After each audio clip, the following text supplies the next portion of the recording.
Karmic relationships. So often we struggle in relationships that are actually karmic in nature. And I want to talk about what that really means and how we literally untangle ourselves from them. Because a karmic relationship is based on entanglement, enmeshment, in which each person is sourcing power or love or identity, needs, consciously or unconsciously from the other person. And so is the other one. So it literally creates this like kind of complicated, icky, emotional, usually mess between two people. And there's anything but freedom in that, because you can't truly feel free to be all of you, to express your truth, to choose for yourself, to honor your boundaries, which is sovereignty, if you're sourcing approval from that person, if you need that person to love you, if you're afraid that if you are in your truth, they're not going to love you, if you fear them, if there's unhealed wound, rage, anger, right? All of that is going to create those cords.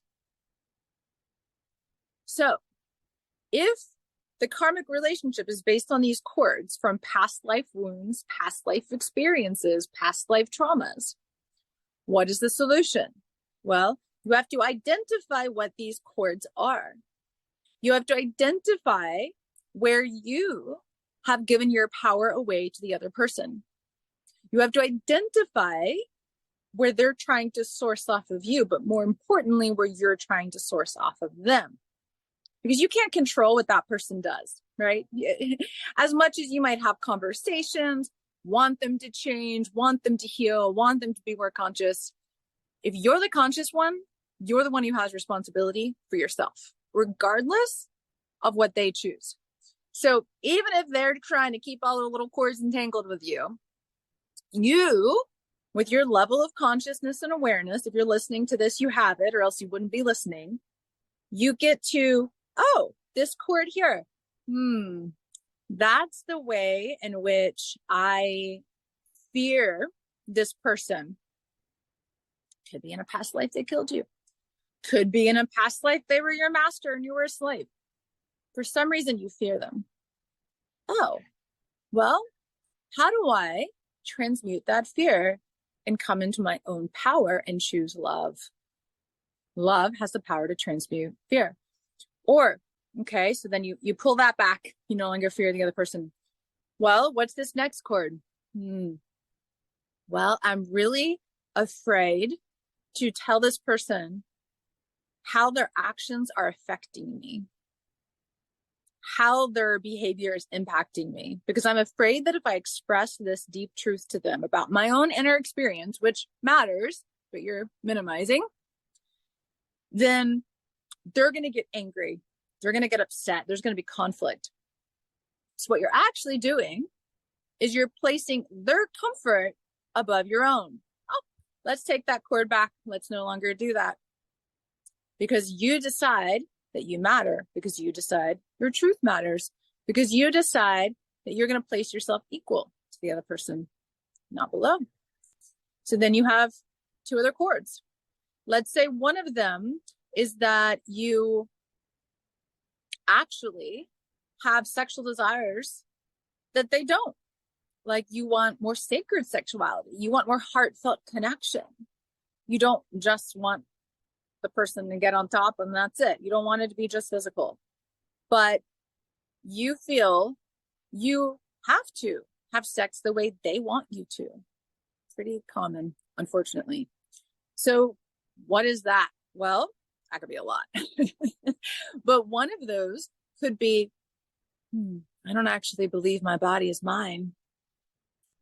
I am unconsciously or consciously believing that I have to give them what they want and that they have that right to my body. So what do? You do the work to release that. You come back into your power. Okay, so now there's one cord left. See how they still have 4 cords coming to you. It doesn't matter. Not your business, not your responsibility. So then you have one more cord. So let's say that one is You can't say no when they want something. You feel like you have to give them what they want. And this could be outside of the sexual context. This could be anything.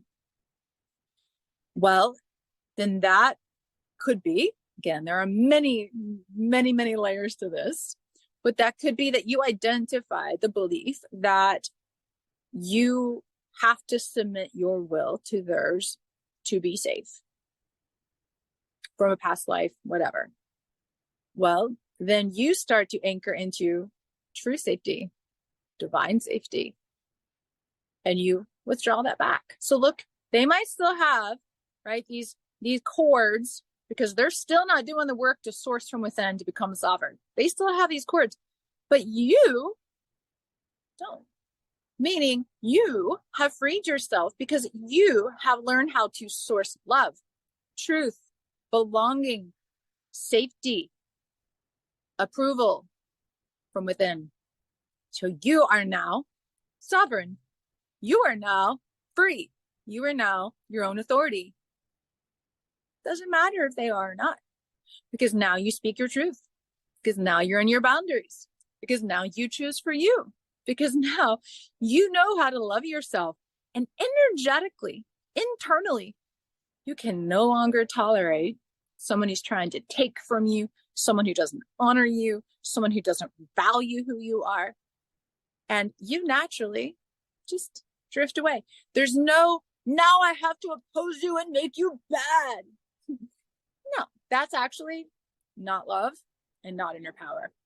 There's no, well, now I have to push you away and force my boundaries on you.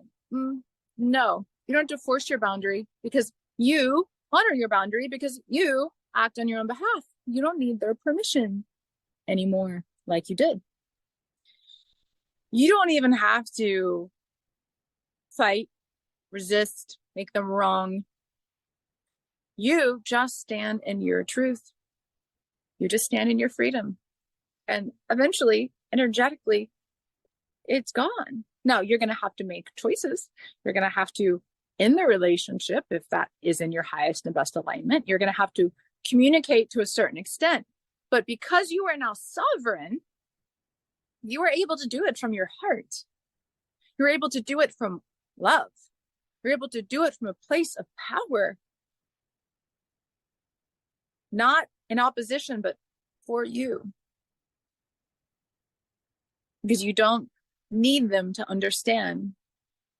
You understand. And your understanding of what you need, what you want, what you choose is enough.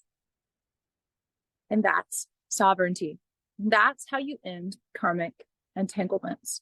You do the inner work to pull your power back, to source from within, to reclaim your sovereignty.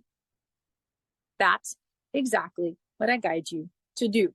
So if you are ready to create that level of freedom in your life, in a current relationship, or to heal old wounded powers of relationship, you seem to keep repeating themselves, right? These same patterns, the same kind of people showing up in your life, the same wounds. It's because your soul is asking you, look